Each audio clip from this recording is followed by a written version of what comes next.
E ela, por uma curiosidade particular dela, ela faz um curso de Libras. Alguém sabe o significado de Libras? Língua imaginária brasileira e redonda. E aí ela vai contar um pouquinho no meio da entrevista sobre esse trabalho tão importante.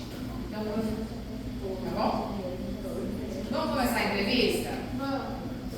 Vitor? Vitor? Leia a primeira pergunta, Vitor. Calma aí. Como você aprendeu? Como é chamado nos outros peixes em Países. Não, países. Como é chamado? A linguagem deles. As listas, como é que é? Os outros países. Depende, cada país vai ter o seu nome próprio. Então, por exemplo, os Estados Unidos é a língua americana de sinais. Aqui no Brasil é a língua brasileira de sinais, depende do país. E conforme muda o país, também mudam os sinais. Então, cada um tem o seu próprio nome, assim. E aqui é abreviado para Libras, porque é a língua brasileira de sinais. Nos Estados Unidos, que é língua americana, né, é ASL, que traduzindo, como traduz ao contrário, é americana, sinais e língua. Helena, faça a segunda pergunta. Você sabe Braille também? Como essa linguagem está auxiliando você? Braille eu sei pouquíssimo, é bem difícil. Eu já quis aprender, mas eu preciso de um tempinho, tá, gente? Tá complicado. E eu conheço assim pouquíssimo, mas das duas o Braille ele é mais difícil de aprender, de decorar. Você pode ser atriz? Tem lá aí? Como está vendo lá? Vai estar suando. É verdade, sabe?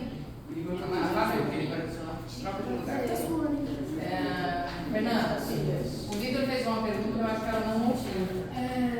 Como você aprendeu as línguas? Como eu aprendi? Eu comecei aprendendo em uma aula de graça, assim, né? Que uns amigos meus davam na igreja, dentro de uma igreja. E aí lá tinham surdos, adultos e crianças, e eu aprendi com eles em um curso básico, sem pagar nada. Os próprios surdos ajudavam a ensinar também, e eu fiz 3 meses. E aí depois eu fui para a faculdade. Calma. Eu vou chamar. Maria Luísa, faça uma outra pergunta.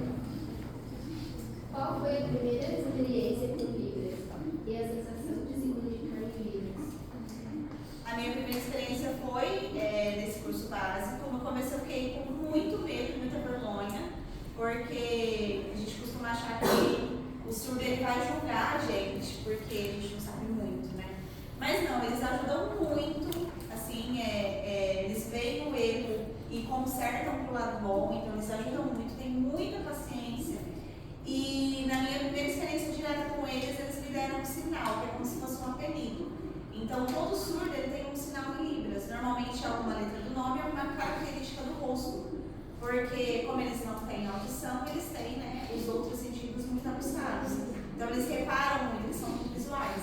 Então eles usam o apelido como se fosse um nome mesmo para poder se comunicar entre si. E aí somente um surdo pode dar um apelido, né, para quem é ouvinte. E eu ganhei um apelido de um surdo na primeira vez. O meu sinal é assim. Porque das letras do meu nome, ele escolheu o L, que é o último, e eu tinha um óculos que ele era vermelho, bem chamativo. Então ele associou o L e o óculos. O meu eles deram o L e brilhar. Porque o meu olho fala que é a primeira coisa que me vem. Então. Normalmente a característica que eles acham que é mais forte. Então o olho, o cabelo, tudo conta. Lucas, pergunta. Qual a situação mais difícil que já enfrentou com os alunos? Com os alunos? Aqui da escola. Você específico, tem como ter alunos. Ela tem as meninas. Precisa diferenciar. eu acho que precisar chamar muita atenção em sala de aula. Porque vocês ouvem isso todos os dias, né? O professor chama a atenção 2, 3, 4 mil vezes. E aí você olha para trás e o coleguinha está lá conversando com o outro aí. Então acho que a falta de empatia com o professor, né? Não só comigo, mas com todos, com a tia Liette, com todos eles. Então, para mim, isso é o mais difícil. Giovana, faz uma pergunta. Você já sofreu alguma agressão? Teve alguma situação que fugiu do controle do trabalho? Agressão, não. Já tiveram situações que fugiram do controle de eu precisar de ajuda do tio Victor, pra tia Ana, pra tia Cássia, mas agressão. Guilherme, Como você escolheu a sua profissão? Aprendeu livros, te auxiliou nisso ou na vida pessoal?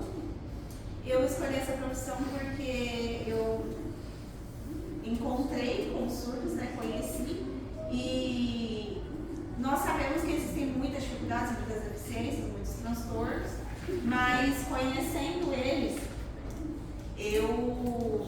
é como se estivesse acendendo uma luzinha na minha cabeça. Eu falei, nossa, como essas pessoas precisam, né? E aí, com a convivência com eles, eu já tinha vontade de ser professora, mas a minha intenção era ser professora de biologia. E aí, convivendo com eles contando como era difícil, como crianças surdas não estão na escola, porque não existe, não tem, né, professor que saiba, que consiga ajudar. Então, eu migrei da biologia para português e Libras. Valentina, uma pergunta. Você cozinha ou tem alguma coisa que você é Masterchef? Como? Não entendi. Você cozinha ou tem alguma coisa que você é Masterchef? Quem cozinha na minha casa é meu marido, gente. Todos os dias. Mas eu gosto muito de fazer doces. Qualquer doce. Mas eu não acho que o meu é melhor, não. Pra mim, o Masterchef é ele mesmo. Tamara. Vai,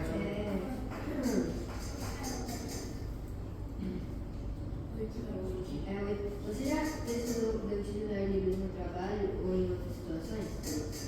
No trabalho, já aqui na escola mesmo, no comecinho do ano, a professora de inglês dos pequenininhos, a tia Elisângela, ela estava ensinando o alfabeto em inglês para os alunos do 3º ano. E aí, ela lembrou, nossa, eu vou ensinar, né, que é a língua americana.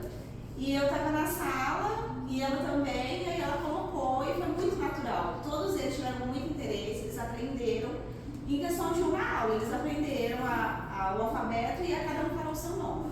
Então foi, assim, algo simples, mas que gerou fruto, e hoje nós estamos preparando a mostra cultural, né, voltado para Libras. Então é voltado para um livro que conta a história de um menino surdo, e aí as professoras estão trabalhando em cima desse livro, tudo por nossas causas. Guilherme, faz uma pergunta. Conte sobre os seus sonhos. Alguns se realizou? Sonhos eu tenho muitos. O que se realizou recentemente foi ter a minha casa. Mas eu tenho muito, gente. Eu quero viajar, eu quero conhecer o mundo. Eu sonho em poder trazer crianças surdas para dentro da escola, porque muitos deles não vêm à escola porque não tem ajuda. Eu acho que só, sonhos grandes mesmo. Os dois. Laura, faça uma pergunta. Fala alto, senão liga no outro. Quais lugares você já trabalhou? E qual foi o primeiro emprego? Quais locais? Qual foi o seu primeiro? E qual foi o primeiro? Nossa, o meu primeiro emprego foi em uma lanchonete na USP. Eu tinha 15 anos. Eu estudava e aí eu achei que eu tinha que ter dinheiro, gente. Eu achei que seria interessante trabalhar. Aí eu fui, eu estudava, eu trabalhava meio período. Aí depois disso eu passei por tudo. Eu passei por uma empresa de produtos recicláveis. Depois eu trabalhei em uma farmácia. Depois eu trabalhei em lojas de roupa. E aí por último, eu cheguei aqui, na escola. Faça a pergunta. O que você faz quando você está trabalhando? Eu gosto muito de deitar e ler livro ou assistir série. Sim. Já que cozinhar não é meu forte, eu só. Sofia, você tem uma pergunta?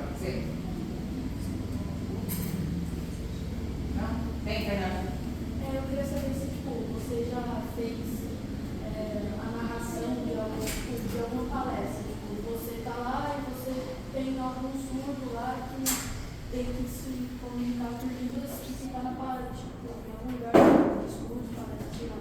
E se você já fez alguma transmissão para ele? Eu já fiz palestra, foram 2 vezes, mas como eu estava aprendendo ainda, estou aprendendo, né? Normalmente eles montam uma equipe e nós vamos revezando, porque é cansativo, porque você mexe o tempo todo no corpo. Então é revezado. Eu fiz, eu achei muito assim. Não é que é difícil, é que é engraçado porque tá todo mundo olhando pra você e parece que você não pode errar. Porque só eles entendem o que você está fazendo. E se você fizer errado, eles podem não entender o que você está falando, né?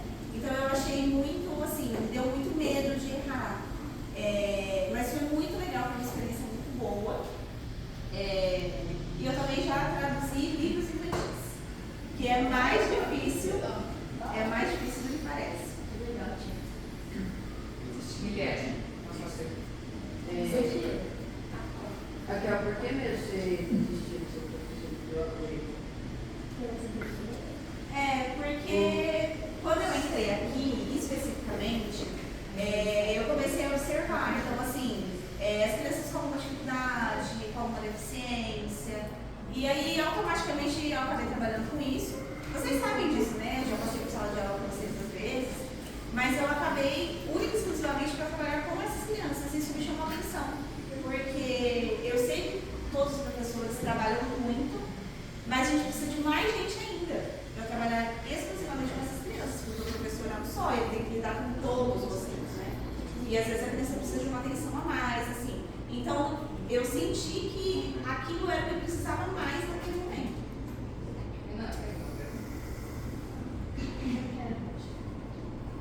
Qual que é a frase mais difícil que você achou? Nossa! Deixa eu pensar. A frase mais difícil. Nossa, gente. faz em livro.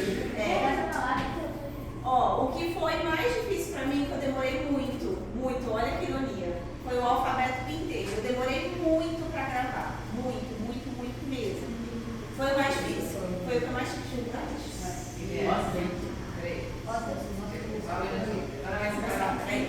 Peraí. Aproveitando que a gente está tempo sobre o setembro amarelo, você já presenciou alguma situação de vida com alguém que tem esse tipo de deficiência? Bastante mesmo. Mais comum que parece. É mais comum do que parece. É o que o tio Vitor está falando ali agora, eu falo para vocês também. Às vezes a gente acha que é brincadeira, mas não é, né?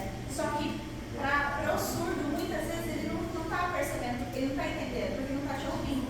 Então, às vezes ele te vê rindo, ele acha que você está rindo com ele, não rindo dele, não rindo da deficiência dele. Então é bem comum e é muito triste.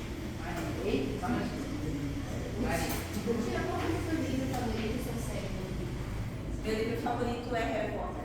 Todos eles. Não, ele não aprova. Gente, eu gosto muito de livro, eu tenho mais de 150 livros. Mas não tem jeito, né? Foi o primeiro livro que eu gostei. E série? Nossa, série é difícil. Não tem uma série preferida, assim, de falar, nossa, eu assisto de tudo, desde série de terror até. Ai, não gosto de drama. Não gosto. É a única que eu não gosto.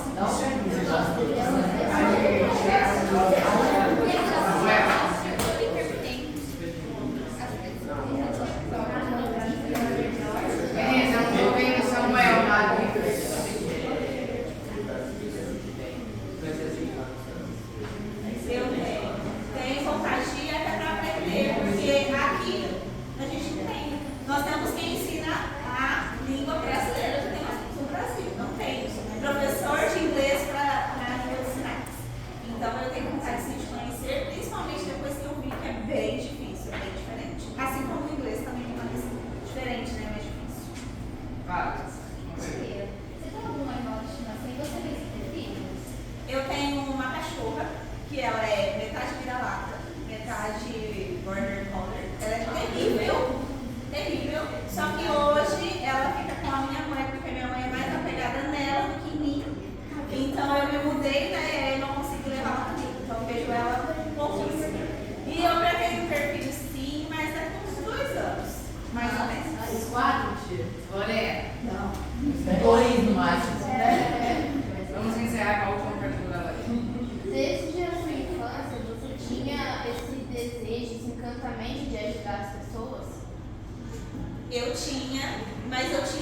principalmente, como eu tinha assim, né, o teste na biologia, eu tinha vontade de ajudar as pessoas no sentido humano mesmo. Então, pessoas doentes, pessoas com alguma doença que não fosse um transtorno, porque eu conhecia, mas eu não me atentava muito.